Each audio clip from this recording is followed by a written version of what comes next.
my story started, I was an emergency physician, which I know right now emergency physicians are getting a lot of press for all of their amazing work.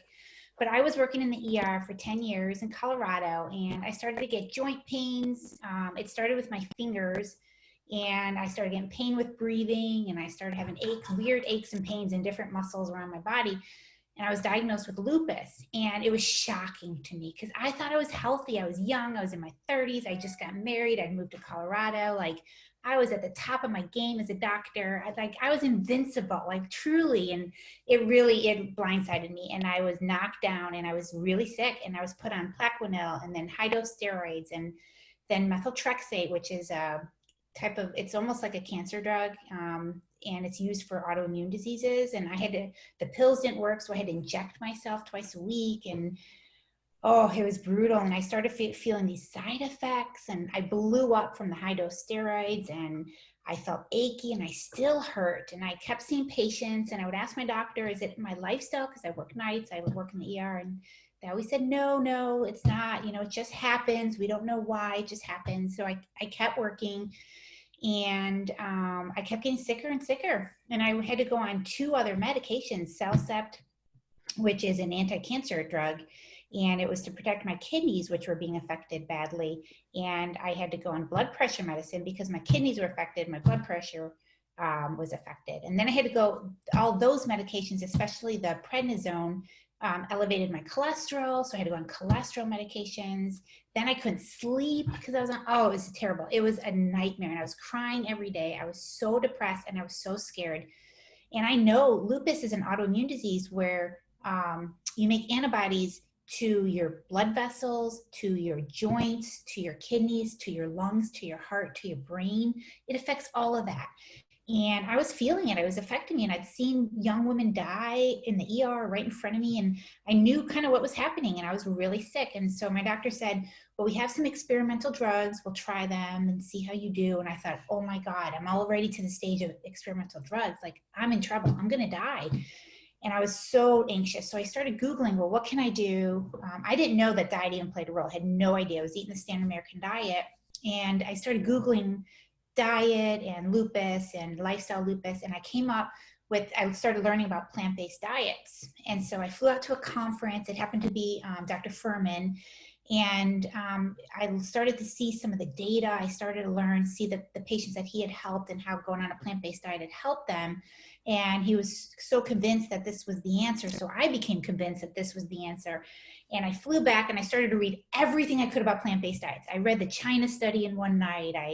I learned all about T. Colin Campbell and his work, which was amazing. I got to know Dr. Esselstyn from books. I started reading stuff. I just started reading and reading and reading everything I could. And I overhauled my diet to a plant-based diet, which helped a little bit, I would say. So I started to feel better. I definitely liked eating this way because I lost a little bit of weight, and I felt like I was on track, but I still hurt and I still ached. So where did your journey take you? So you switched over to the whole food plant-based diet, and you were seeing some improvement, but not the dramatic improvement that, we often hear about. So what happened next? Yeah, it was tricky for me because I am one of those people who get really excited easily and really go for things. And so I was really excited when I learned about this, and I thought, this is it. This is my answer. I can't believe it. I'm going to save my life. Like, oh my gosh, this is awesome. And so I was following this plan, and it didn't. I still was hurting, and my joints were hurting, and it still hurt me to breathe. And I thought, well, when is this going to get better? So month after month after month, and it just wasn't getting better. And I started to feel kind of worse, almost like I was better because I had lost about 15 pounds, which was awesome, but I was still hurting quite a bit. And so I started to realize that some of these foods were trigger foods for me, that I had food sensitivities. And I didn't even know that back then, but it just became that aware to me that my gut was a mess, and that my immune system was so messed up that I couldn't even tolerate regular foods anymore. Like they were so confused between food and foreign, and they were attacking the foods, and I was having inflammation. So I ended up having to cut out certain foods, and I cut out more, and I cut out more, and I ended up just juicing. And when I did some green vegetable juice, all my pain and everything miserable for all these years had completely went away. So I began to realize the role that food really played. But then it would, as soon as I started eating foods again, the food sensitivities would come back. So I was really struggling with this, and I stayed plant-based. And then I started to realize that it was more than just diet. I started to realize how stressed I was, how much I had invested in this, and how worried I was about my health, how much I knew about lupus and the bad outcomes. And I was so worried about it all. And so I started to realize that whenever I went on vacation or when I was with my good friends, like you, for example, we would spend weekends together and we would laugh and I would feel good. And I was like, well, that's weird. Why did I feel so good that weekend? So I started to realize that it had a lot more to do with my mindset and what was going on in my head that was causing inflammation. And so it was much bigger than just my diet. So you had a lot of puzzle pieces to put together. So, okay, so you had the diet, the juicing helped, and then how did you decide, like, how did you eventually move to eating regular foods? Like, how long did this take? What was your steps? Because there are going to be a lot of people out here that are going to be in similar situations, right? So they're not going to be better with, you know, just switching to whole food plant-based diet, but they're going to have some tricky autoimmune issues. And that's so amazing that you're going to be able to see these patients. But go ahead and tell us, how did you figure this puzzle out? How did you become your own detective? Yeah, it was challenging because I would see these people, and you saw them too, and you and I talked about these types of people that would change their diet to a plant-based diet, and their autoimmune disease would go away, MS or lupus or rheumatoid arthritis, and we saw it. I saw it too, in other people, and I thought, oh my God, why am I getting worse and worse? So I knew in my head, and I know in my heart, and I tell all my patients now, our bodies want to heal. We'll heal. When we remove whatever's flaring our immune system and we give it the love it needs, whether that's food, whether that's emotion, whether that's sleep, movement, whatever it is that our bodies need to heal, when we do it right, our bodies will heal. So I knew that. I was convinced of that. So my job was to figure out what was flaring me. Why was I so inflamed? What was my body angry about, right? Inflammation to me is like anger. Something in my body was not happy, was not working. So I knew food played a major role, and I love to eat. Even switching to plant-based, I still was overeating, and I just wasn't eating the right food. So I moved it from juicing to what I call the anti-inflammatory healing autoimmune protocol. So when we do that, it's taking out a lot of these trigger foods. It's not just a plant-based diet. And so I started playing, after my juices, I started eating certain picky foods, and I kind of picked and chose, and I would add them in, I'd feel good, and I'd add it in and I'd feel good. And so I kind of did this slowly add in, and then I'd eat something and I'd feel joint pain, so I'd put that aside. So I kind of got a sense of it, which foods I tolerated and which ones I didn't, and I stuck with what I could eat. And then after a couple months, I would bring something in, bring it in.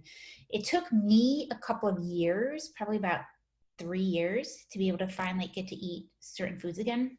Plant-based food, always plant-based, but at least I was moving in the right direction. Like, at least I knew it was working. But when I work with patients now, it can be a lot shorter, because now I know trigger foods, so I can see what people are eating and really fine tune it a lot faster. With me, I had no idea, and I was like, why would an orange bother me? Why would some carrots bother me? That's weird.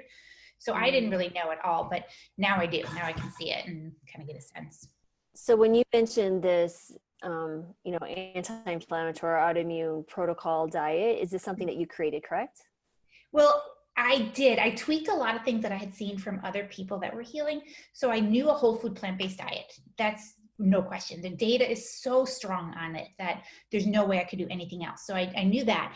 But then people are like, you need to do all raw, or you need to eat only brown rice and orange, and, you know, these types of, and they said all these great protocols, and they were getting true results. I mean, these are amazing doctors getting true results.